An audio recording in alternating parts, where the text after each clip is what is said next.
Buenas, bienvenidos a la tercera parte de la historia de las civilizaciones.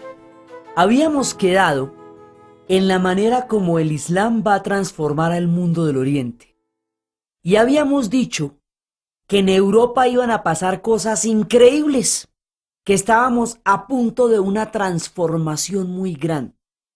Europa, durante el tiempo en que el Islam se convirtió en una gran civilización y desarrolló todo su bagaje científico, histórico, cultural, durante el tiempo en que la China despuntaba con una increíble producción de pensamiento, de inventos, durante el tiempo en que la India estaba en la era Gupta, durante el tiempo en que las civilizaciones incas, mayas y aztecas estaban creando una increíble cosmovisión con unos calendarios exactos, con unas cosmogonías gigantescas, con unos sistemas de gobierno, de postas, de conocimiento del mundo, de regadíos, de ingeniería.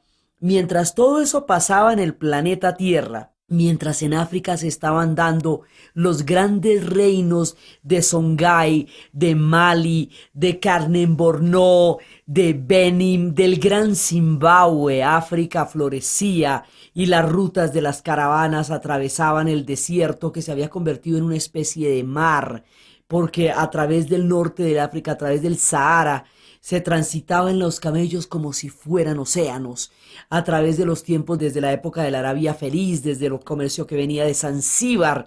Mientras todo esto estaba pasando en el mundo, Europa estaba en un proceso de fragmentación que había hecho que toda la antigüedad hubiera quedado en pedacitos.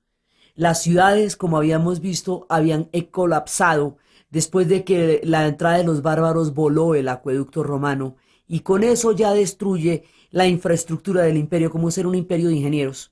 Cuando destruyen la infraestructura del imperio, pues ahora sí ya se acabó. Entonces habíamos visto cómo Europa se fragmenta en abadías, cómo los clérigos van a conservar los textos y los documentos de lo que antes fue el mundo de la antigüedad, y cómo la oleada, la marea de pueblos que se están moviendo van a hacer que las condiciones de seguridad sean tan escasas que se necesiten grandes castillos y toda una manera de defenderse que eran las relaciones feudo-vasalláticas. A este espacio histórico del mundo europeo lo conocimos como la Edad Media, y habíamos visto que eso solamente le pasó a los europeos. El resto del mundo estaba como un lulo. Estábamos viendo el nivel de civilización y el nivel de desarrollo que tenían todos los otros pueblos, el Islam, la India, la China, los incas, los mayas, los africanos, todo. Entonces, ahora va a cambiar eso, porque por un lado, los mongoles, como habíamos visto, paran el reloj del Asia. Así que el increíble florecimiento que estaban teniendo los asiáticos desde el origen de los tiempos, desde Mesopotamia, desde toda la primera configuración de las civilizaciones alrededor de los grandes ríos, se van a detener por la escala de los mongoles, porque ellos no tenían una cultura comparable a los pueblos que conquistaron, pero eran una máquina de guerra que atrasó en muchísimo el periodo de desarrollo tan grande que tenían las civilizaciones del Asia. Mientras se para el reloj de los pueblos del Asia, Europa va a entrar en un proceso interesantísimo que la va a sacar de la fragmentación de la era de las abadías a convertirse en el centro de la historia. Y nuestro relato se va a enfocar en esos procesos que van a suceder en Europa, porque van a transformar los ejes de poder del mundo y van a poner toda la luz de la historia sobre el continente europeo. Ese proceso con títulos grandes, así en grandes titulares, se llama el Renacimiento. ¿Qué es el Renacimiento? Es un cambio en la mirada del mundo, de un universo teológico totalmente imbuido de la interpretación acerca de la fe, convertida en filosofía, que era toda la escolástica sobre las pruebas de la existencia de Dios, tomadas de las fuentes griegas, pero convertidas por el cristianismo en un argumento filosófico para fundamentar la existencia de Dios, o sea, en una teología, y en una filosofía de lo religioso, ahora va a pasar una cosa muy importante. El eje va a cambiar. Ya no va a ser Dios el centro del universo, como lo había sido durante 11 siglos en Europa. Ahora el hombre va a ser el centro del universo. Este cambio es muy importante porque pasamos de una época teocéntrica, donde Dios es el centro, teos es Dios desde la raíz griega, a una época antropocéntrica, es decir, donde el hombre es el centro. Antropocéntrica porque antropos significa hombre, seguimos en el término de los griegos. Ahí cambia el eje de la tierra. Esta es la diferencia entre un apartamento que a usted le prestan un ratico, porque ahí va a estar un tiempo, a una casa con un apartamento que usted compró, que ahí va a vivir el resto de la vida. Cuando usted decide comprar un apartamento y ahí va a vivir el resto de la vida, pues lo decora, le pone afiche, le cambia la pared, le hace una puerta, le arregla la cocina. Si en esta vida solo estábamos de paso, como sucedía en el imaginario de la Edad Media, si solamente estábamos en una etapa temporal mientras íbamos hacia el otro mundo, hacia la vida eterna, que era donde realmente iba a suceder el mundo espiritual, entonces en el mundo material no era necesario pararle tantas bolas porque era temporal. Ahora, cuando nos instalamos en el proceso del hombre, entonces sí nos vamos a quedar aquí por lo menos hasta donde sabemos. Nadie niega la vida eterna ni nada de eso, pero es que no sabemos eso dónde queda todavía, así que vamos a vivir aquí, el aquí en este momento. Por eso el hombre va a ser, según lo dibujará el gran Da Vinci, la divina proporción. O sea, el punto sobre el cual todas las cosas van a estar referidas. Ese es el cambio, es uno de los cambios más grandes que hay. Entonces, ¿qué pasa? Esto cambia la filosofía, cambia todo, porque cambiamos el eje. Entonces ahí empiezan a cuestionarse un montón de cosas. Entonces Copérnico y Galileo empiezan a cuestionar el universo que la iglesia había pintado, la manera como estaba el mundo, que según la teología de la época hacía que la Tierra fuera el centro del universo. Ahora descubren, como lo sabían desde hace mucho tiempo otras civilizaciones, que es el Sol, y descubren el sistema solar y las manchas solares. La revolución copernicana, como se le llama en la historia por este insigne polaco, ha cambiado el eje de la Tierra. La Tierra es redonda. Ya no existe ese mar de la Edad Media que veíamos en Olafo, al final del cual había monstruos y dragones. La Tierra es redonda y se puede descubrir. Y esto nos va a ampliar los horizontes del mundo de muchas maneras. Una es a través de los astros, a través del descubrimiento ya de la redondez de la Tierra, de las órbitas, y empieza una revolución científica. Y Newton va a traer el movimiento, y Copérnico nos cambia los ejes, y Galileo, y esto entra en un choque muy grande con la iglesia, porque la iglesia empieza a perder el omnipresente poder que tuvo durante todo el medioevo, porque gobernaba el mundo terrenal y el mundo espiritual. Gobernaba todo, o sea, todas las instancias de un hombre europeo estaban determinadas por la iglesia. Y esto había hecho que se produjeran unas catedrales góticas absolutamente gigantescas, porque era la manera de consagrar el universo a Dios y a la divinidad. Por eso se hacían. Ahora ya no vamos a hacer más catedrales góticas, porque ese ya no es el mundo. Ahora vamos a hacer otras cosas diferentes. Y la iglesia empieza a perder poder y empieza un proceso de inquisición, de herejías, de índices, de persecuciones por el cual Galileo tuvo que retractarse, por el cual Giordano Bruno fue a la hoguera. O sea, un proceso durísimo, porque es la confrontación de un poder que empieza a resquebrajarse por la entrada del mundo de la ciencia. Entonces, en ese momento la iglesia va a tener graves problemas y la Inquisición va a ser parte de la reacción que la iglesia va a tener con todos los cambios y las transformaciones que se están haciendo. Esas transformaciones son en lo científico, en todo el sistema cósmico. En la pintura van a desarrollarse en Italia unas ciudades-estados que van a producir un prodigio Esas ciudades son Florencia, Venecia. Venecia va a ser un poder inmenso, va a conquistar el Mediterráneo, va a llegar hasta Turquía, va a ser la señora de los mares, la Serenísima Venecia. Con su duce va a ser un poder enorme. Estas grandes ciudades, Florencia, Venecia, todas estas grandes ciudades van a producir un fenómeno artístico en el cual, a medida que vaya bajando un poco la intensidad del poder de la iglesia, se van recuperando los textos originales de lo que fue la época de Grecia y Roma. Originalmente, esos textos quedaron en las abadías, pero ahora empiezan a circular públicamente. Antes la iglesia había interpretado el mundo de la antigüedad de acuerdo con el pensamiento cristiano. Ahora vamos a tomar el mundo de la antigüedad directamente como era, directamente. Y al tomarlo directamente como era, vamos a tener fuentes que nos permitan mirar muchas otras interpretaciones. La puesta en escena de la antigüedad en esta nueva época es lo que se llama Renacimiento y el fin de la Edad Media, porque ¿qué llamábamos Edad Media? Entre la época de Grecia y Roma y el Renacimiento, lo que sucedió entre los dos. Así es como los europeos establecieron su historia. Entonces por eso se llamaba Edad Media, porque uno dice entre qué y qué.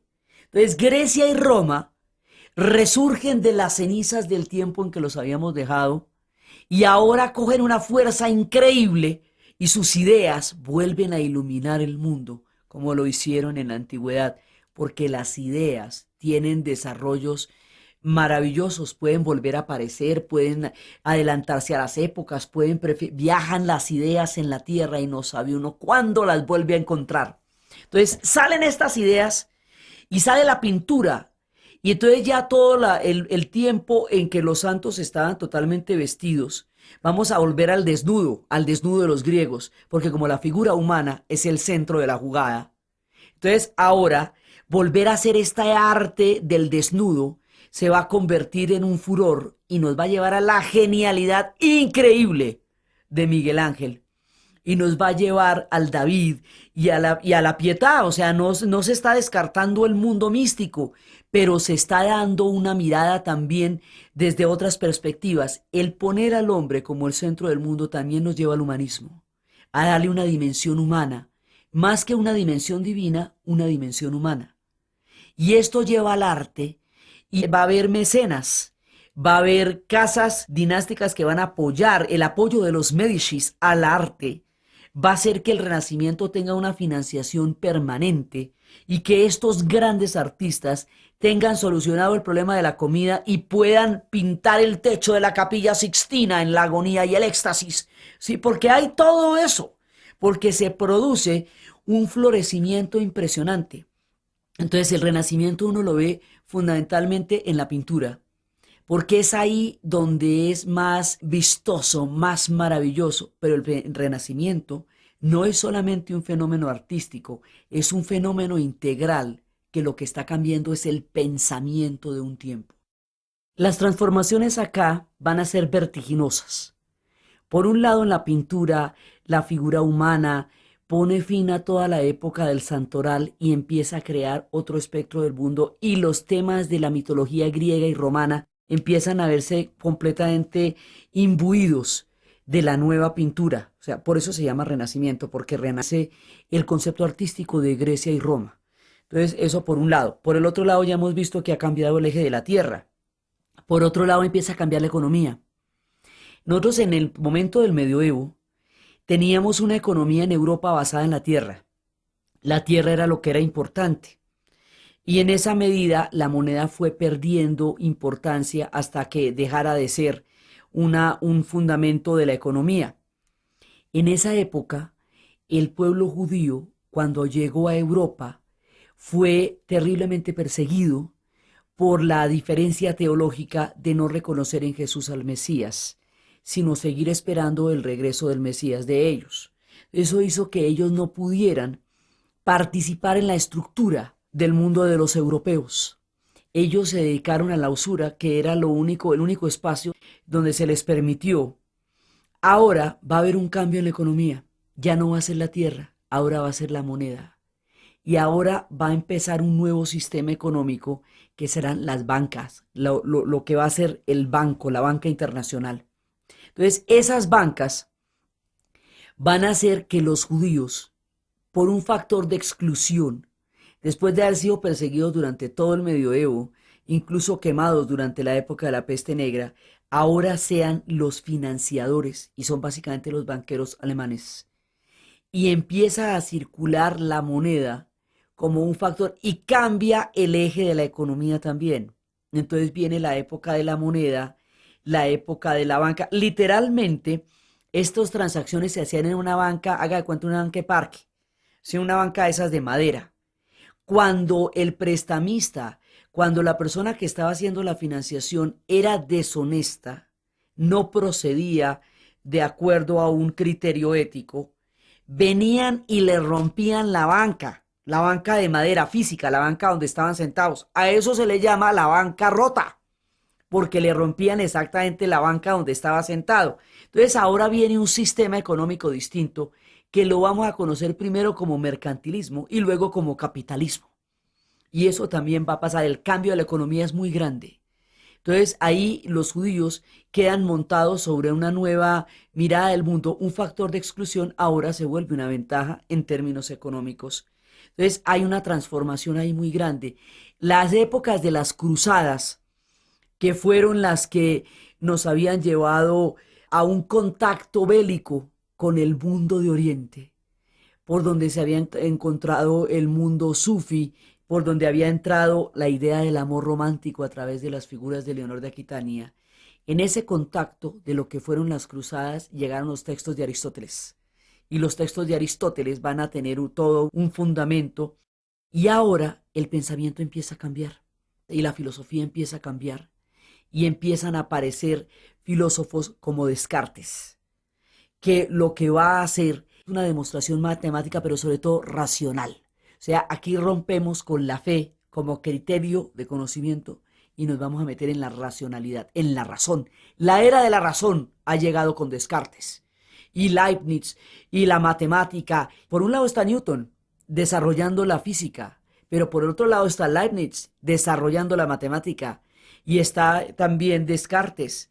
Entonces aquí ya empiezan los filósofos franceses a darnos, como en el caso de Descartes, una nueva mirada del mundo, o sea que va cambiando la filosofía, va cambiando la economía, va cambiando la política y nos va a aparecer una estructura nueva que se inventan en Europa que se llaman los estados nacionales.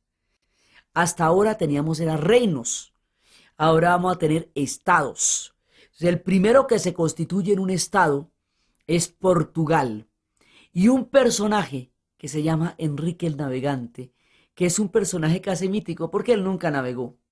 Descubrió que Portugal, en la esquina de la península ibérica, lo que tiene por delante es el mar. Y creó toda una escuela, un pensamiento, una financiación para que navegaran, ya siendo la tierra redonda, y arrancaran a navegar, y arrancan a navegar. Y empiezan los portugueses la gran navegación. Pedro Álvarez del Cabral va a navegar y va a descubrir una cantidad de gente, porque por un lado Vasco da Gama le da la primera vuelta al mundo, ¿sí? Y empieza con la ruta de la India y Portugal. Álvarez Cabral descubrirá después el Brasil, pero empiezan todas las exploraciones de ellos y ellos empiezan a tener una gran cantidad de instrumentos de navegación y los astrolabios y las brújulas y los mares dejan de ser un misterio y empieza una era que se llama la era de los descubrimientos. Y esa era es la que le va a dar una universalidad al planeta en este momento, por primera vez. Entonces, ¿qué pasa? Que por un lado Portugal se vuelve un Estado nacional. España también se va a volver un Estado nacional. Y lo hace de la siguiente manera. La gran civilización del Califato de Córdoba va a entrar en una crisis y van a empezar a enfrentarse los antiguos reinos góticos cristianos desde la época en que Roma se cristianizó y que habían quedado en el norte de España por la influencia árabe que había llegado hasta un punto. El punto donde termina la influencia árabe y empiezan los reinos góticos es lo que llamamos la marca de España. Por eso existen los marqueses. Eso es la Cataluña. Ahí era donde terminaba un mundo y empezaba el otro. Resulta que ahora estos reinos góticos que eran periféricos entran a disputar el territorio de la península ibérica con el Islam y se arman las guerras entre moros y cristianos y es la época en que se escribe el Cid Campeador. En esa pelea, que va a durar un poco de tiempo, finalmente los góticos expulsan a los árabes de la península y se toman toda la península y la van a convertir en un reino cristiano sobre la figura de Isabel y de Fernando, los reinos de Castilla y Aragón, unos reinos que tienen que protegerse de la corona de Francia y de la corona de Portugal, que podría entrar a tomarse el trono en cualquiera de los dos casos. Por eso es que hacen una biarquía, Castilla y Aragón. Tanto monta tanto Isabel como Fernando. Quiere decir que esos son dos reinos autónomos, pero que esos dos reinos van a unificar a España. Los árabes son expulsados de la península hasta el extremo y volverán al África del Norte y el mundo de Al-Ándalus terminará. La tierra de la tolerancia, donde judíos, cristianos y musulmanes convivieron durante siglos en la época de Alfonso X el Sabio, se acabó. Ahora viene la expulsión de los judíos. Los judíos que habían salido de la época del Templo y del Medio Oriente, que se habían refugiado en Sefarat, ahora van a ser expulsados en cuestión de 3 días, o cambian de fe o se van. Entonces eso va a ser la segunda diáspora judía, digamos, en esta época, y muchos de ellos tendrán que cambiar sus apellidos, sus costumbres, seguir practicando en secreto su fe, y muchos de ellos llegarán a América también. Entonces, por un lado. Por otro lado, los árabes también son expulsados. Estos dos componentes de la gran civilización que llegó a ser Córdoba se van mediante la expulsión y la guerra. Y una historia completamente diferente llega a la península, que es la de los reinos góticos. Es un reino religioso, teocrático, teológico, montado sobre la fe de Dios y montado sobre la monarquía. Es un reino que va, digamos, en un sentido distinto a como en el resto de Europa estaban dando las cosas, pero así se van dando. Y ellos empiezan, entonces, pero crean el Estado Nacional, España. También están empezando en unas guerras profundas a surgir otras dos naciones, Francia e Inglaterra. Los normandos acuñan esas dos naciones y finalmente Juana de Arco va a escuchar las voces que la van a llevar a una guerra contra Inglaterra que dará origen a la nación francesa. Los ingleses empiezan a consolidar y empiezan a darse los estados nacionales. Entonces, en ese momento, cuando se dan los estados nacionales, España, una vez consolidada, todos los ejércitos que tuvo para la lucha ahora los va a convertir en un imperio. Eso se va a convertir en un imperio. Y a ese imperio se le aparece una cosa increíble. Y es que como los navegantes eran primero venecianos, eran portugueses, ya había empezado la era de los descubrimientos. Ya el mundo estaba empezando, ya habían conocido la India, buscando las especias, ya habían llegado hasta Indonesia, habían llegado a una buena parte del globo. España va a emprender su propia campaña de descubrimientos, pero lo va a hacer de una manera muy curiosa. Cuando Cristóbal Colón le plantea el proyecto de otra ruta hacia la India, ese proyecto no se lo van a creer los portugueses, porque lo que ellos saben no les da por ahí los cálculos, ni tampoco la gente genovesa, ni tampoco la gente de Venecia, nadie ni siquiera de la misma tierra de Colón. A Isabel le van con el cuento, Isabel, que es autónoma por las condiciones de los reinos, le financia el proyecto. Y se les va a aparecer un mundo que nadie se imagina, porque hasta ahora el mundo está ligado solamente en 3 continentes, en Europa, en Asia y en el norte de África. Pero todavía no tenemos ninguna noción de que un mundo completo se estaba dando al otro lado de los océanos, porque para eso se necesitaba cambiar toda la cabeza para poder llegar hasta allá. Entonces Cristóbal Colón llega a América, llega por las islas y por el estrecho. Si usted llega por las islas, por el Caribe y por el estrecho de Panamá, le queda muy difícil imaginarse que al norte existe un bloque terráqueo gigantesco, lo que hoy es Estados Unidos y Canadá, y que al sur va a existir un bloque gigantesco, que es lo que es la América del Sur. Entonces se demoran un montón en entender eso. Pensaron que habían llegado a la India, por eso se llaman indios. Pensaron que habían llegado a Catay, a Zipango, pensaron que habían llegado a diferentes lugares. Pero descubren un mundo con unas civilizaciones absolutamente impresionantes. El mundo mexicano llevaba siglos de formación a partir de la raíz de los toltecas. Ellos habían creado capas y capas de civilización que desplazaban los centros de poder hacia Tikal, hacia México, hacia lo que era la gran Tenochtitlán. Tenochtitlán llegó a tener 1 millón de habitantes. Tenochtitlán era una ciudad prodigiosa, los reinos de Teotihuacán, toda la cosmovisión de ellos, el mundo de sus calendarios, su matemática, todo. Van a descubrir un mundo impresionante tanto en Mesoamérica como en el mundo inca, que por el sistema de postas era capaz de comunicarse en 24 horas entre lo que hoy es Lima y Santiago de Chile. Por las postas que tenían su numeración, que tenían los quipus, descubren unas civilizaciones muy poderosas y entran en contacto con lo que desde entonces se llama el Nuevo Mundo. Una vez más, se llama el Nuevo Mundo para los europeos, porque nosotros llevamos miles de años existiendo. Se llama así desde la mirada de los europeos.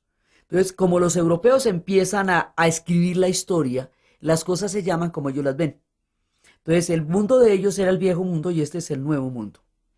Entonces, entran en contacto con esta civilización, pero como España tiene un proyecto cristiano, y es precisamente el catolicismo lo que les da a ellos la fuerza de unidad, la evangelización se vuelve un proyecto capital de los españoles.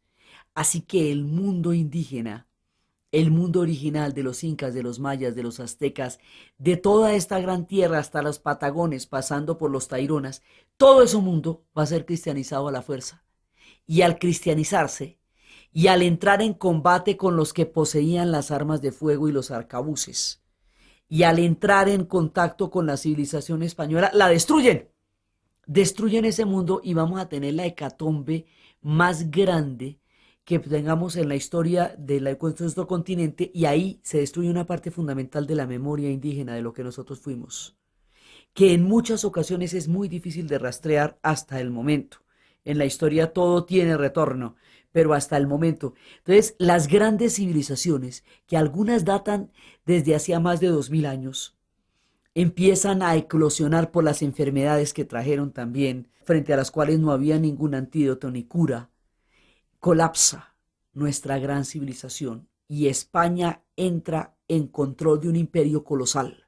Entonces, por un lado, la América, por el otro lado, el contacto con los Habsburgo a través de Juana la Loca, que va a ser la hija de Fernando e Isabel. Ella va a casar con Felipe el Hermoso y ellos van a tener un hijo que es Carlos V, y ese tipo va a tener un imperio donde no se oculta el sol, porque van a juntar los dos reinos europeos, van a llegar hasta Filipinas y van a llegar a América. Y España se vuelve, en un proceso bastante frenético, la dueña del mundo en ese tiempo.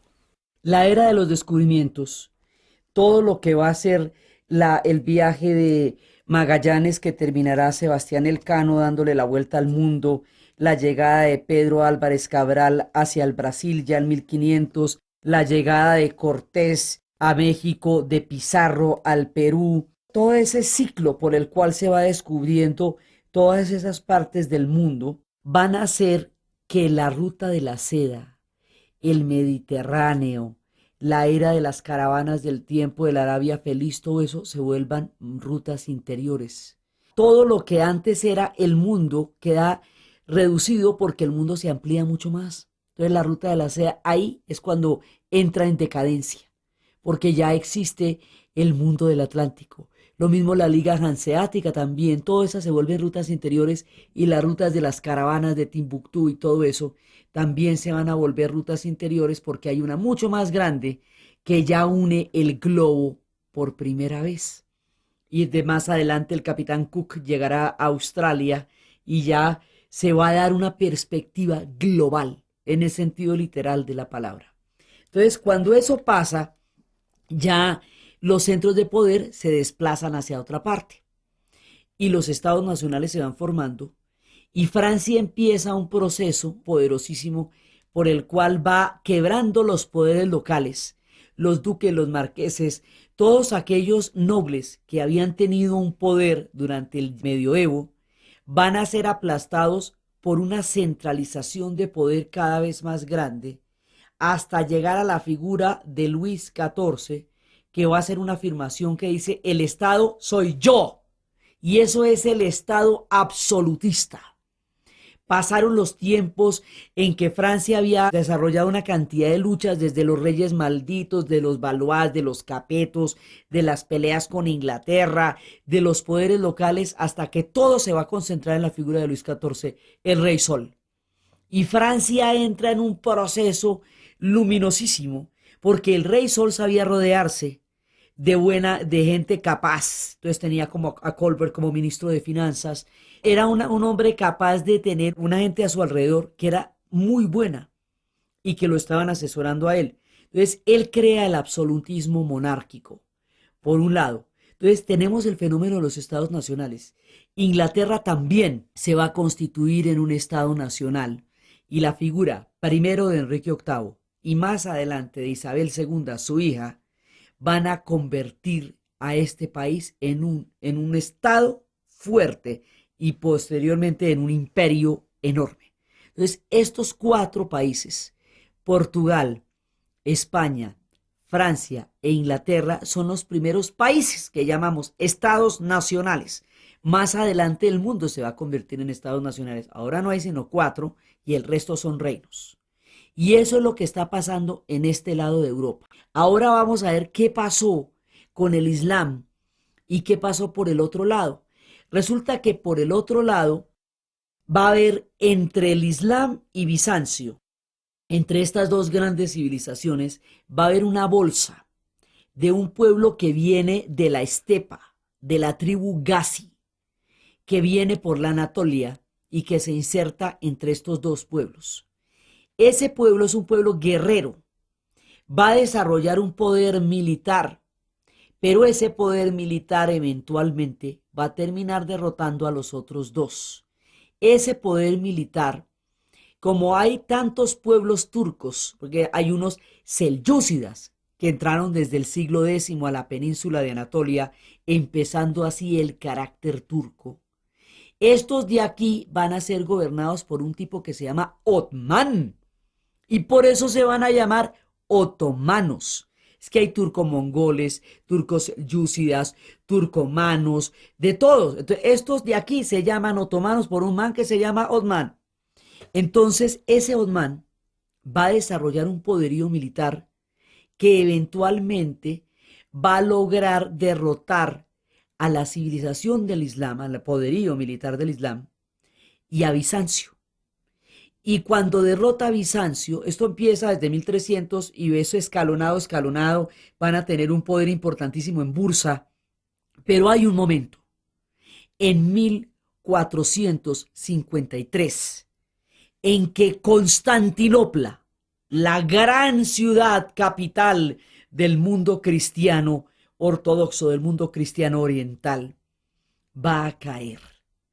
Cuando caiga Constantinopla, es decir, cuando las murallas de Constantinopla del dique iluminado, los que habían logrado contener el avance que venía desde Oriente, cuando esas murallas son franqueadas por las balas de los cañones de los turcos otomanos, cuando el sistema de cadenas y puentes logra establecer un cerco sobre Bizancio, entonces cae la Roma de Oriente. Ahí es cuando cae la Roma de Oriente. Y ahí se acaba ese mundo cristiano y los musulmanes se van a tomar, pues los primeros los otomanos, pero es que los otomanos, como no tienen una cultura comparable a su poderío militar, adoptarán la fe del Islam que tenían los árabes y se volverán musulmanes sunitas, lo que le va a dar al sunismo una continuidad y una proyección en la historia muy grande. Entonces, ahora el Islam sí va a existir todavía, pero ya no va a ser árabe sino turco. Ya no vamos a tener califatos sino sultanatos. Ya no vamos a tener califas sino sultanes. Ahora, el imperio que los turcos otomanos van a hacer es un imperio de Padre y Señor nuestro desde 1453 hasta la Primera Guerra Mundial, hasta 1920. Y eso va a cubrir el Medio Oriente, todo el Medio Oriente, todo, hasta la península arábica, Yemen, Omán y lo que va a ser Siria, Líbano, Jordania, pues la misma Turquía que es el epicentro, ya no era Anatolia, ahora era Turquía, pues era el imperio turco, pero eso también tiene patas en Europa y las patas en Europa van a generar una mano de conflictos muy grandes porque ellos se van a meter hasta Hungría, van a derrotar a los húngaros en la batalla de Mohac, se van a meter en Rumania, se van a meter en los Balcanes, se van a meter en lo que hoy es la Bosnia-Herzegovina y allá se van a encontrar en una pelea eterna con otro imperio que se está formando, que es el imperio de los Augsburgo. Los Augsburgo, es decir, la casa de donde viene Felipe el Hermoso, el papá de Carlos V, eso es otro imperio que se está formando en el centro de Europa. Austria va a ser colosal y tiene en el centro un poderío muy grande que es Praga. Praga es un epicentro fundamental y particularmente Bohemia. Es un núcleo histórico. ¿Sí? Antes, en el medioevo, el poder era el Sacro Imperio Romano Germánico, que era el de Carlomagno. Ahora, los poderes se van dividiendo y se van creando otros, y esos otros hacen que sean los Habsburgo los que manden la parada junto con los españoles. Al unirse los españoles con los Habsburgo a través de Juana la Loca y Felipe el Hermoso en la figura de Carlos V, ahí hay un poder católico gigantesco que se va a dar. Entonces, como los turcos van aproximándose, ya muy cerca de los dominios de los Habsburgo, se va a dar una guerra eterna, por lo menos de 6 siglos, entre los otomanos y el imperio austriaco. Entonces, ese imperio austriaco está respaldado por España, lo que hace que España también vaya a estar metida en la guerra contra los turcos. Entonces, hay una guerra permanente contra los turcos. Los turcos hay un momento en que van a llegar a Viena, casi la van a acercar, y en la batalla de Lepanto los van a derrotar. O sea, la batalla de Lepanto marca el límite de hasta dónde ya no van a poder seguir expandiéndose por Occidente. Hasta ahí llegan. Pero va a ser una guerra tenaz. En esa batalla de Lepanto es donde está un personaje que va a perder un brazo, no físicamente, sino el movimiento de un brazo, que se llama el Banco de Lepanto, y ese tipo va a inaugurar algo maravilloso, la novela. Ese personaje es ni más ni menos que Miguel de Cervantes, y va a escribir una historia que 500 años después nos dice todavía tantas cosas como lo las dijo en el momento en que la escribió, Don Quijote de la Mancha.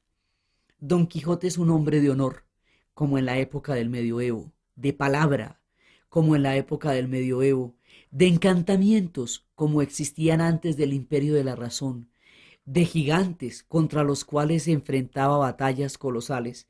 En la era del mercantilismo, del billete, en una era económica donde los intereses son distintos a la palabra y al honor, porque en el medioevo el honor y la palabra eran la fuente fundamental de existencia de un ser humano.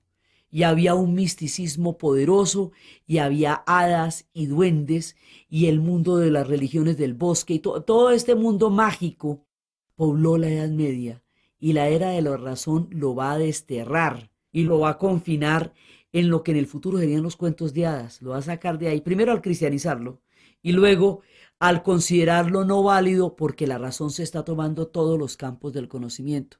Don Quijote queda metido en el mundo mágico, en el mundo del honor, en una época en que nada de eso existe. Entonces aparece como loco. Pues lo más triste es que parezca loco un hombre que simplemente es ético, que es íntegro, fiel a sí mismo.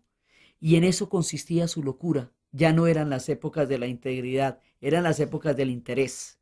Entonces Don Quijote ve, en los molinos de viento ve a los gigantes, porque en toda la novela de caballería, que era la época del Amadís de Gaula, el mundo mágico está presente. Hay encantamientos, hay gigantes, hay monstruos, hay doncellas, hay caballeros. Eso fue parte de todo el medioevo.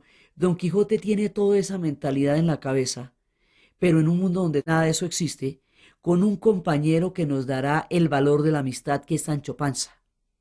Entonces, ahí empieza un siglo que va a ser de España no solamente grande a nivel de imperio, sino grande a nivel de literatura, porque va a ser el siglo de oro, y ahí van a aparecer los durísimos.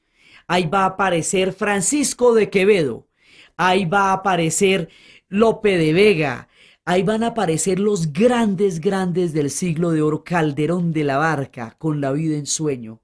y es un momento de un esplendor colosal en las letras, y es el tiempo de los tercios españoles, y es el tiempo en el que en el futuro Pérez Reverte creará la figura del capitán Alatriste en las guerras con Flandes, que siempre estarán oponiéndose a la dominación total de esta tenaza entre España y Austria, que se va expandiendo por toda Europa y que siempre está en peleas con Francia. Este bloque histórico se va a enfrentar a los turcos otomanos siempre y van a ser enemigos, razón por la cual nosotros, en la medida en que estuvimos durante 500 años bajo la dominación española, tenemos la imagen de los turcos como los enemigos del Imperio Español, lo que nos hace conocerlos muy poco, porque la jefatura de prensa de ellos, igual que la de los persas, estaba al otro lado de donde se hicieron las dominaciones y los poderes que escribieron la historia. Por eso siempre aparecen como los malos del paseo. Es que eran contrarios al bando donde nosotros quedamos metidos. Eso no los hace ni buenos ni malos, simplemente estaban al otro lado. Entonces los turcos otomanos van a avanzar por Europa, y el avance de los turcos otomanos por Europa va a dar la figura de un príncipe rumano que tuvo contra ellos una resistencia tenaz, y por la característica de crueldad con que él peleó contra los turcos otomanos, la historia le atribuye, entre el pensamiento mítico y la figura histórica, una serie de leyendas. Vlad el Empalador, conocido como el conde Drácula, Dracul. Hay quienes dicen que quedó herido en la batalla contra los turcos y una gitana lo curó, pero en lugar de curarlo, como él había sido tan cruel con los gitanos, lo que hizo fue maldecirlo y lo convirtió en vampiro. Hay quienes dicen que era un hombre muy cruel, pero que tenía los espíritus de un personaje sanguinario que era Elizabeth Bathory. El asunto es que él va a recorrer el mundo de la leyenda, sobre todo cuando más adelante un inglés, Brad Stockholm, en el siglo XIX escribía una novela sobre la figura de Vlad el Empalador, pero él pertenece a la época de la guerra contra los turcos. Entonces los turcos otomanos están haciendo un imperio colosal que preserva la fe islámica, pero lleva a la decadencia del mundo de los árabes. Y ahí es cuando los árabes empiezan, digamos, a declinar en su gran proceso de civilización a manos de los turcos otomanos. Entonces, eso es lo que está pasando en ese lado del mundo. Con Bizancio, ¿qué pasa? Normalmente después no le cuentan a uno nada a partir del momento en que cayeron las murallas de Constantinopla. Pasa que Bizancio va a ser heredada por una nación, por un pueblo que se está formando, que es Rusia. Rusia viene de una rama de los vikingos que se llaman los varegos, y dentro de los varegos había una tribu que era la tribu de Rus, y ellos hicieron un pacto con los eslavos. Los eslavos, que son una cantidad de pueblos también de allá, le van a pedir a los varegos que los gobiernen, porque los varegos tienen un nivel de civilización más alto. Ustedes traen su gobierno y nosotros ponemos el pueblo. Esta fusión entre los eslavos y los varegos, al mando de la tribu de Rus, conformará una nación que se conocerá como Rusia, y que después pedirá a Bizancio que les dé como la religión, les dé un delegado de la religión. Entonces, cuando ha caído Constantinopla, en ese momento, Iván el Grande se va a casar con Sofía Paleólogos, la hija del emperador asesinado de Bizancio. Esto va a hacer que Iván sea heredero de un imperio de los Césares, porque era la Roma de Oriente. La palabra rusa para César es zar. Iván el Grande será el primer zar de todas las Rusias. Bizancio llevará su caudal de riqueza, de civilización y de religión a Rusia. Rusia, heredera de Bizancio, va a empezar la formación de un imperio y aparece en nuestro mapa de las civilizaciones como un nuevo país que después va a dar muchísima influencia en toda la formación del mundo. Entonces, allá queda Bizancio montado en Rusia. Por el otro lado, en Alemania, continuando en Europa, Martín Lutero un día va a escribir las 95 tesis en 1517. En estos dos siglos pasan muchas cosas al tiempo. Entonces las vamos cogiendo por geografías, pero todo está pasando simultáneamente. Lo que pasa es que es imposible mover las cámaras en todos los sentidos a la vez. Entonces resulta que Martín Lutero empieza a rebelarse de una manera tajante contra lo que consideraba una práctica que no era compatible con el cristianismo, y eran las indulgencias y los diezmos.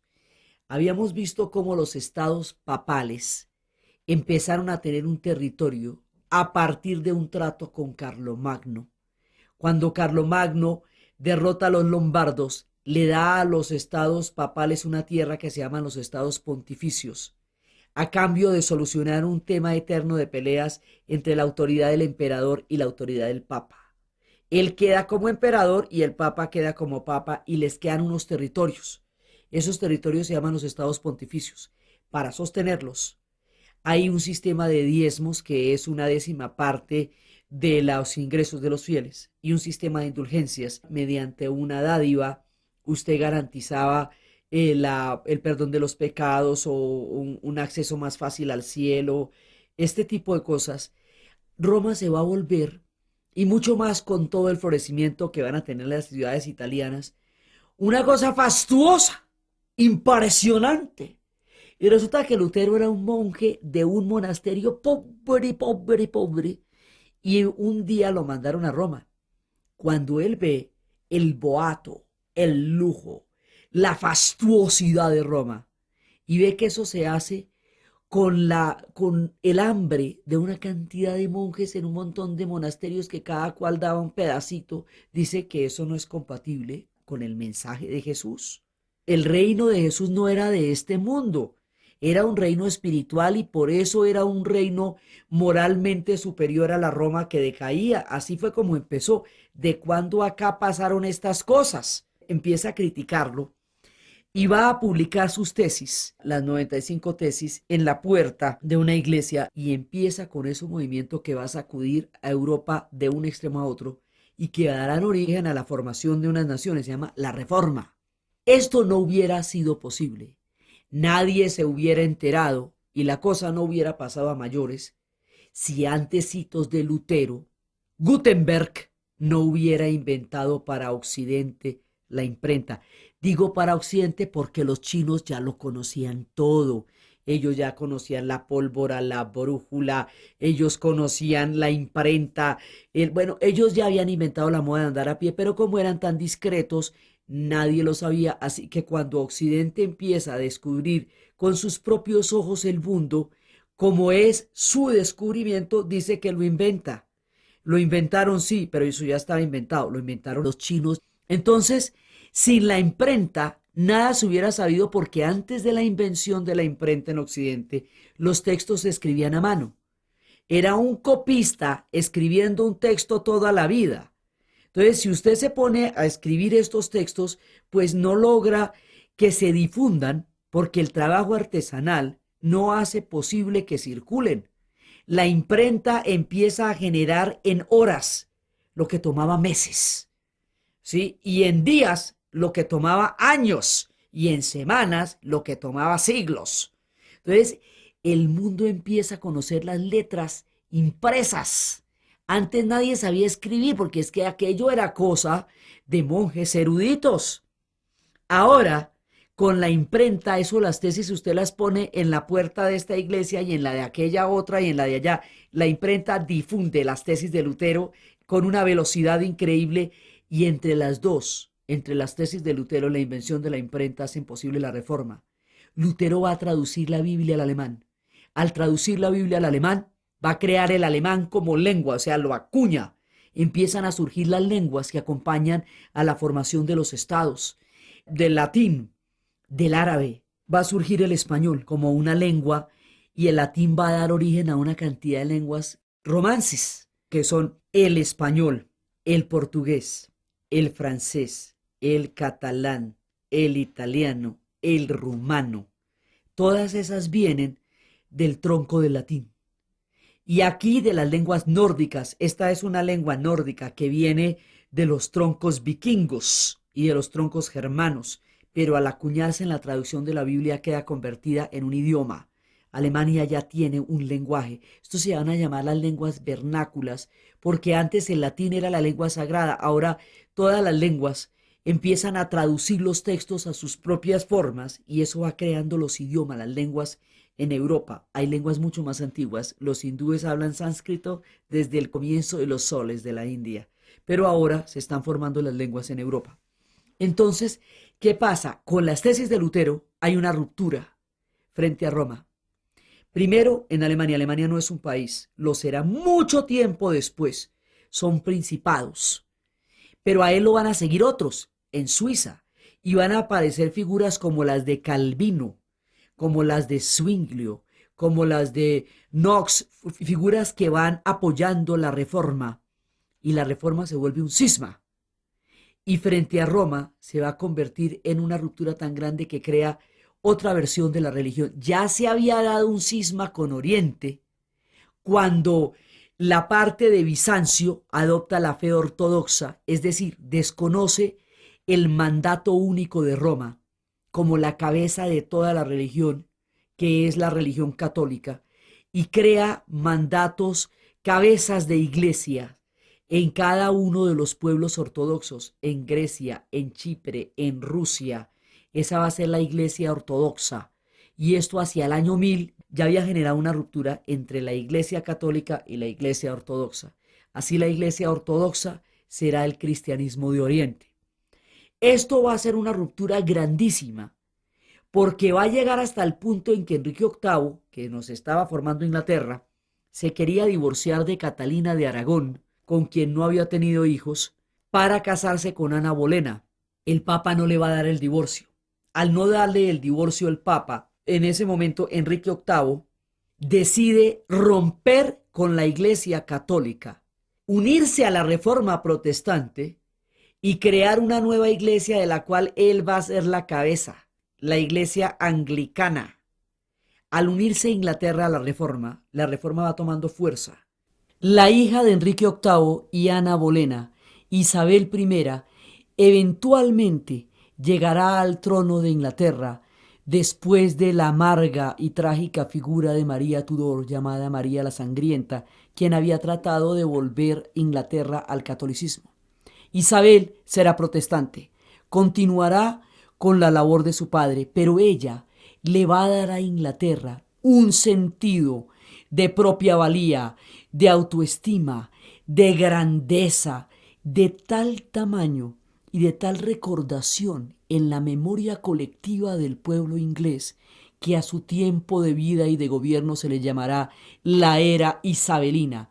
Y fue una era de esplendor en la literatura, en las artes, en la música, y es en los tiempos de Isabel donde surge el maestro de maestros, el verdadero genio de la comprensión de la naturaleza humana, William Shakespeare. Este personaje va a entender la oscuridad y la grandeza del alma humana y va a poder plasmar las pasiones de una manera tal que 500 años después nos reconocemos en sus obras como si estuvieran acabadas de escribir, porque entendió lo intangible, lo inmutable, lo eterno del carácter de los seres humanos, que es la estructura de las pasiones, y pudo desarrollar cada una de estas pasiones: los celos, la ambición, la avaricia, la codicia, el amor, lo sublime, lo terrible, a través de cada una de sus obras de teatro, y de esa manera es un referente cotidiano cada vez que se intenta estudiar los misterios del alma humana. William Shakespeare ilumina con su genio la era isabelina, e Isabel hace posible el contexto de donde un hombre como él hubiera podido escribir lo que él escribió. Entonces, esta era pasa a la historia como el nacimiento político, social, histórico, literario de Inglaterra, y se va a convertir en el punto de partida de la grandeza de la formación de un futuro imperio que más adelante llegará a ser tan grande que 1 de cada 4 habitantes del planeta Tierra será súbdito de la reina Victoria en épocas posteriores en el siglo XIX. Pero nada de esto hubiera pasado sin la figura de Isabel. Isabel es grande en todo sentido, en toda proporción. Isabel consolida el carácter protestante de Inglaterra y lo sella. Para eso tiene que sacrificar la vida de su prima María Estuardo, reina de Escocia, una mujer que tenía acceso a 3 coronas y que era católica, y se interpuso en su camino. Con el asesinato de María y la supremacía de Isabel, sellan el carácter protestante de Inglaterra de ahí en adelante. Y de esa manera Inglaterra se fortalece con el protestantismo y fortalece al protestantismo con su propia filiación a esta nueva tendencia. En los Países Bajos, oprimidos por España y por Austria, la reforma les va a dar todo un contenido, razón por la cual Holanda va a ser un país protestante. Entonces los Países Bajos, o sea, los que están debajo del mar, por eso se llaman bajos, porque son los que le quitan tierra al mar, Bélgica, Luxemburgo y Holanda, van a tener guerras eternas con España que nunca los va a someter. Ellos van a ser países protestantes. Suiza también. Después la reforma va a llegar hasta Escandinavia y va a determinar también el destino de los pueblos escandinavos. La cantidad de guerras que va a haber por la reforma va a hacer que algunos de los habitantes de Inglaterra pierdan la fe y sientan que nunca van a conocer la paz. Los que pierden la fe en el proyecto de Inglaterra para poder lograr estabilizar la religión, porque es que en Inglaterra se vienen a dar una cantidad de guerras que se suceden. Enrique VIII es protestante, adopta la reforma, su hija también, su hija Isabel, que es la que va a ser una gran nación, pero ella se enfrenta a María Estuardo, reina de Escocia, y la ejecuta, lo cual pone un problema entre católicos y protestantes en Inglaterra de nunca acabar. Los irlandeses van a ser católicos y para evitar una alianza con la España católica, Enrique VIII va a mandar una cantidad de protestantes armados y económicamente fuertes para invadir la isla de Irlanda, iniciando así una guerra que va a durar 500 años y que solo va a conocer la paz en la década de los 90 del siglo XX. O sea, la guerra de Irlanda, todo el tema de Irlanda arranca aquí en la Reforma, en el momento en que Enrique VIII invade las tierras irlandesas y se decide a quebrar la fe católica, y lo único que va a hacer es acrecentarla a límites imposibles y convertirla en una tensión con los protestantes permanente, que va a hacer que cada generación de ahí en adelante haga una rebelión y que Irlanda siempre está en guerras. Irlanda, que había preservado toda la cultura de la antigüedad a través de las abadías, con los monjes que les habían logrado salvar de toda el mare magnum que había pasado en Europa, ahora ella entra en guerra y va a estar en guerra mucho tiempo, hasta los finales del siglo XX, va a estar en guerra cuando se empieza aquí el problema entre los católicos y los protestantes. Escocia va a entrar en guerras también, porque una parte de los escoceses se va a volver protestante y otra católica. Los de las tierras altas, Highlanders, van a ser católicos. Los de la tierra baja, Lowlanders, van a ser protestantes.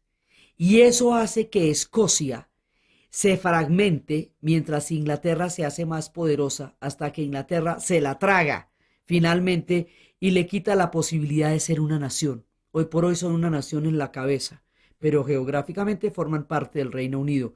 Inglaterra se va anexando a Escocia, a Gales, a Irlanda, y va creando el Reino Unido sobre el sometimiento de todos los demás pueblos al poder de los ingleses. Son mucho más fuertes.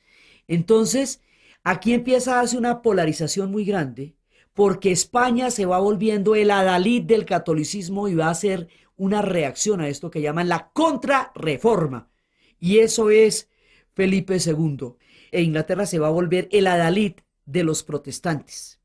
Los que sienten que esto no va a parar nunca, porque después de la muerte de Isabel va a subir un Estuardo que va a ser católico y así, se van en un barco un día, se van aburridos de las persecuciones religiosas. Se van a crear un proyecto propio, una utopía donde nadie los interfiera en el libre ejercicio de su fe y su espiritualidad. Van a crear un proyecto religioso. Se van por los mares, en las tormentas más peligrosas. Van a llegar a unas costas al norte de esa tierra que había descubierto Colón. Esos van a ir en un barco que se llama el Mayflower.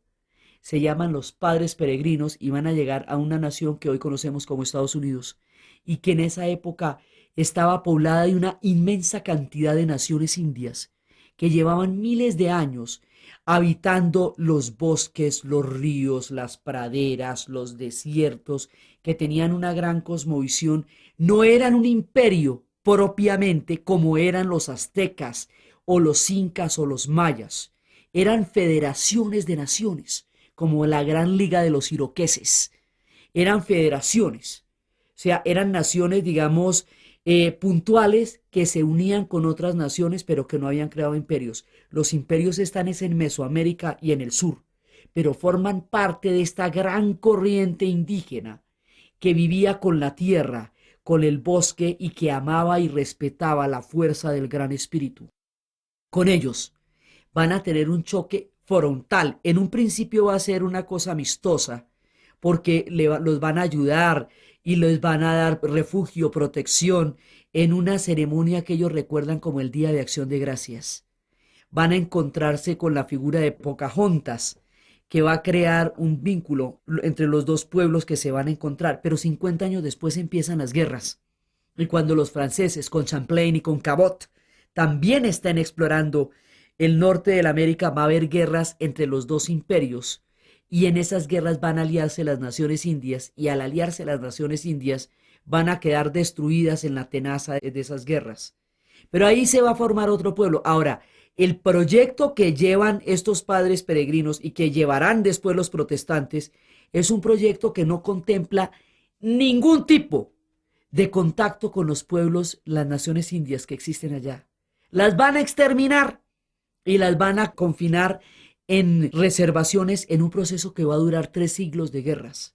Mientras que al sur, donde existían los grandes imperios, donde los incas, mayas y aztecas y donde estábamos nosotros, se va a dar un fenómeno sí de eclosión de esas culturas, pero de mezcla con los españoles, que conocemos como el mestizaje. Entonces los españoles que vienen de 6 siglos de dominación árabe, que tienen detrás de sí sangre romana, fenicia, mora, de todos los diferentes pueblos que han pasado por la península, se van a mezclar aquí con 1000 pueblos indígenas. Y más adelante, cuando se presente la tragedia, la hecatombe de la esclavitud en África, cuando los portugueses monten las redes de esclavitud, en un principio comerciaban maderas con el África, luego empiezan a comerciar personas con el África y montan las redes. Entonces miles de pueblos de África llegarán acá traídos como esclavos, se mezclarán con los pueblos indígenas y con los pueblos españoles, y el resultado de esta inmensa fusión somos nosotros, los pueblos de la América del Sur, los pueblos mestizos. En América del Norte va a haber un exterminio, simplemente un exterminio. Las naciones indias declinarán al sol de la historia y el proyecto protestante le va a dar el carácter a un pueblo que se va a llamar los Estados Unidos, que va a desarrollar un proyecto que va a tener una incidencia enorme en el futuro de nuestras historias. La Reforma va a plantear una sacudida enorme en la historia. Va a determinar, por un lado, que toda la parte de América del Norte sea protestante, que la América del Sur sea católica. Nosotros somos católicos porque en el proceso entre la Reforma y la Contrarreforma, España mantuvo la unidad católica porque era la que le había dado origen como nación. No se había desgastado el catolicismo en España, al contrario, era más fuerte y más vigoroso, mientras que en el resto de Europa sí, en muchas partes. Entonces nosotros en el sur somos católicos y en el norte son protestantes y básicamente así va a quedar distribuido. En Europa esto va a generar una mano de guerras, la cosa más impresionante, y los va a tener estancados durante mucho tiempo, y en Francia va a haber una rebelión hugonote y después los van a matar a todos en la noche de San Bartolomé. Los protestantes se van a llamar según donde se hagan. Si están en Escocia, serán presbiterianos, si están en Francia, serán hugonotes.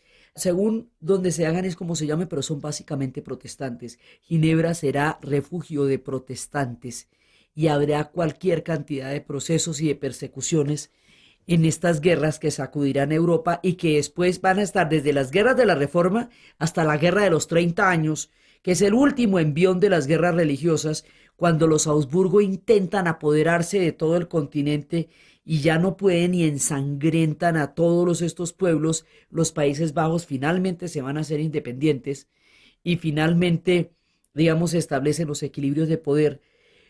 Francia, después de todas las guerras y después de la terrible matanza de la San Bartolomé, va a optar por la fe católica. Y finalmente el rey va a decir, bueno, París bien vale una misa. Y entonces Francia va a quedar católica, España va a quedar católica, lo que no significa que sean aliadas, porque las dos son potencias rivales. Inglaterra va a quedar protestante como un adalid de esa época, Irlanda va a quedar en una guerra miedosa, Polonia va a quedar católica, católica hasta los huesos, católica en la sangre, católica en la profundidad total. Y en Europa del Este, unos países van a ser ortodoxos y otros van a ser católicos. Y otros van a tener una influencia musulmana muy grande por la avanzada de los turcos. El factor religioso determina muchísimo de lo que va a ser esta época en Europa. Por el otro lado, ya los ingleses van a tener un puritanismo extremo y las figuras como Oliverio Cromwell va a llegar en un momento a decapitar un rey y luego va a crear el Parlamento inglés. Y ese es el origen de los estados modernos, el Parlamento inglés. Entonces, otras fuerzas, otros vientos empiezan a soplar en Europa. El absolutismo monárquico, en manos de Luis XIV, es una fuerza colosal, pero es que se necesita ser un genio para poder administrar ese montón de poder. Los que van a seguir no van a tener ni su genio ni su talento, pero sí tienen su poder. Entonces empieza a cuestionarse si una sola persona puede tener semejante control sobre la vida de la gente. Si es que la vida le pertenecía al rey. El rey determinaba quién vivía y quién moría, y a quién mutilaba y a quién dejaba vivir.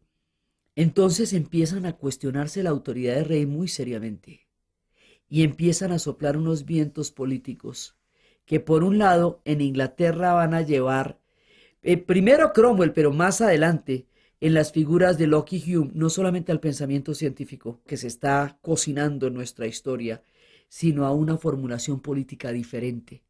Pero el epicentro de toda esta cambio en el pensamiento va a ser en Francia.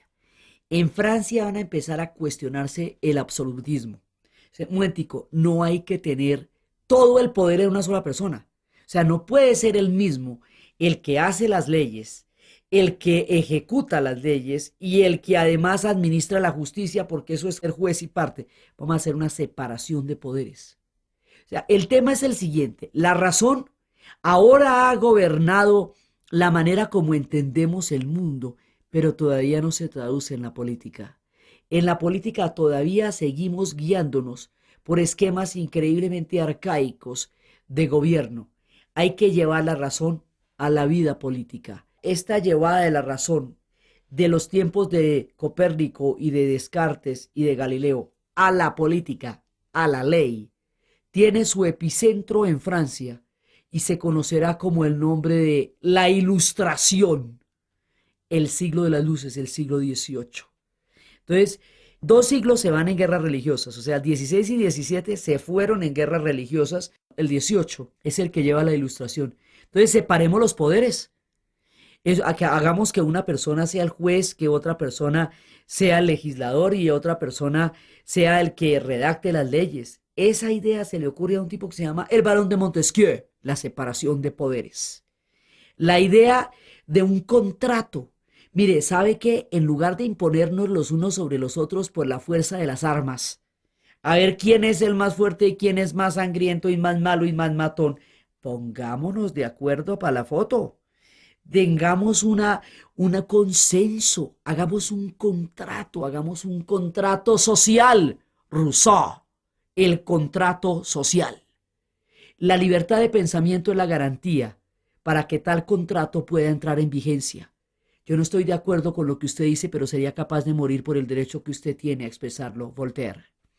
Y empiezan a dar una serie de miradas, pero los derechos que empiezan a formularse, si no hay un conocimiento, si no hay una información, no se pueden ejercer porque usted no sabe a qué tiene derecho.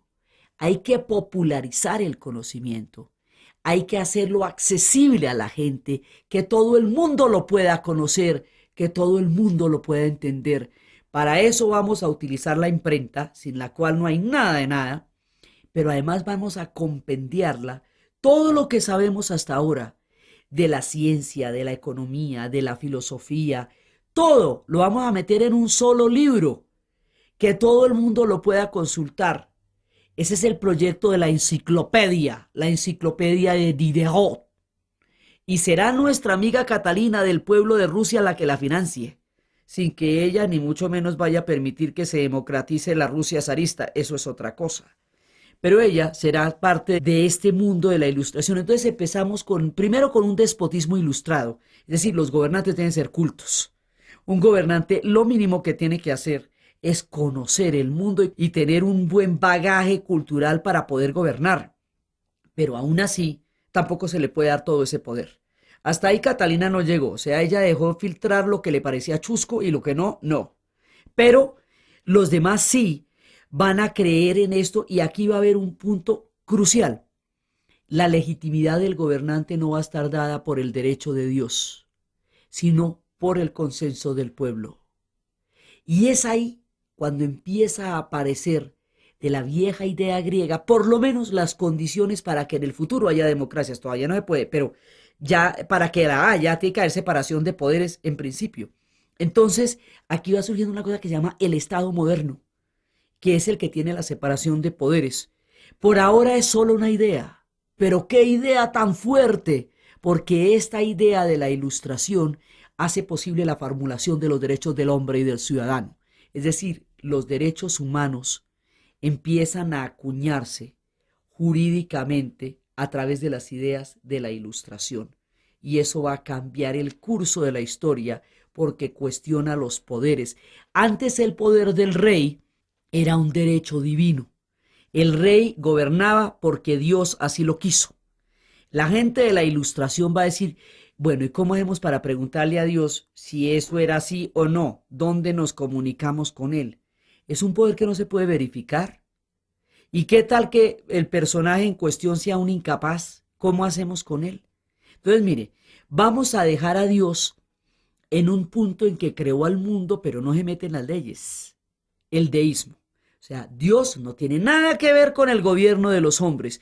El proceso ya lo habíamos empezado desde el Renacimiento con el antropocentrismo. Pero ahora lo vamos a llevar a la política. Dios no se mete en política. Entonces, ¿qué nos hace garantizar que un gobernante sea legítimo? Pues la voluntad del pueblo. A ver, y eso ya es otra cosa. Entonces, aquí empieza la ilustración, que es lo que nos va a dar toda esta mirada. La ilustración va acompañada de la ciencia moderna. Paralelo a esto, Locke y Hume, que también están metidos en la ilustración en Inglaterra, empiezan a desarrollar un método de verificación del conocimiento que ellos puedan medir y cuantificar, que se llama el empirismo. Solamente es verdad lo que yo pueda medir y cuantificar y probar y sumar en los laboratorios. Con eso le van a dar paso a la ciencia moderna. Y a la filosofía tendrá en esta época un esplendor impresionante porque están las ideas de Descartes del racionalismo. Él desconfía de los sentidos, mientras que los empiristas solamente creen en los sentidos. Entonces ahí no había un acuerdo, que no, que solamente conozco lo que mis ojos ven, decían los empiristas. Que no, que mis sentidos me engañan, decía Descartes, solo lo que la razón me puede dar y solo mi capacidad analítica me permite entender el mundo, hasta que viene un tipo y la resuelve de una vez por todas. Immanuel Kant, de Alemania, dice, no, mire, esto no es contradictorio, es que los a priori, es decir, aquellos elementos a través de los cuales conocemos el mundo, sin la experiencia, son vacíos, porque no tienen de qué nutrirse. Y la experiencia, sin los a prioris, es caótica porque no hay cómo interpretarla. Nosotros no podemos conocer la totalidad, solo aquello que somos capaces de entender en nuestra cabeza. Ese es el conocimiento del que nos vamos a ocupar, porque lo demás se sale de nuestros cauces. Kant, con el pensamiento de la Ilustración, junta las dos tendencias filosóficas, crea una síntesis y va a formular la crítica de la razón pura y nos va a dar un instrumento valiosísimo de conocimiento. Y con respecto a Dios, va a dar otro paso, y es que dice la ética es producto de la razón. O sea, ya no es solamente producto de la fe, lo destierra del lado de la ética y convierte la ética en la razón. Y así, esta tensión entre la filosofía y la religión que había empezado con el Renacimiento va a llevar a un punto en que la religión deja de tener un papel fundamental en el pensamiento y se va a convertir en una instancia distinta a la instancia política. Eso es lo que va pasando con la Ilustración en Europa. Entonces, por otro lado, en Estados Unidos ya se ha dado un proceso a través del cual regiones autónomas, porque la diferencia es que los protestantes que van a llegar después van a crear regiones totalmente autónomas porque ellos vienen quemando naves, no vienen como los españoles para enriquecerse y volver a España convertidos en grandes señores, vienen para nunca más volver a Inglaterra, rompen, entonces son autónomos. Entonces, lo que ya hacerse independiente de Inglaterra es casi que una formalidad, hay que pelearlo, pero es casi que una formalidad. Para eso van a utilizar una serie de ideas que son paralelas a la época de la Ilustración, que son el antecedente de la concreción de estas ideas y que van a llevar a las primeras constituciones, a la Constitución de Virginia. La Constitución americana es la primera, es decir, la independencia de los Estados Unidos es la primera constitución que declara la igualdad de los hombres ante la ley. Es el primer país que sale con estos fundamentos. La Ilustración y la independencia de los Estados Unidos crearán el marco para un proceso histórico que sacudirá los cimientos mismos de la estructura europea y creará el Estado moderno, la Revolución Francesa. Ese proceso y la era napoleónica y el despunte y el mundo del siglo XIX y XX lo que vamos a ver en el siguiente CD.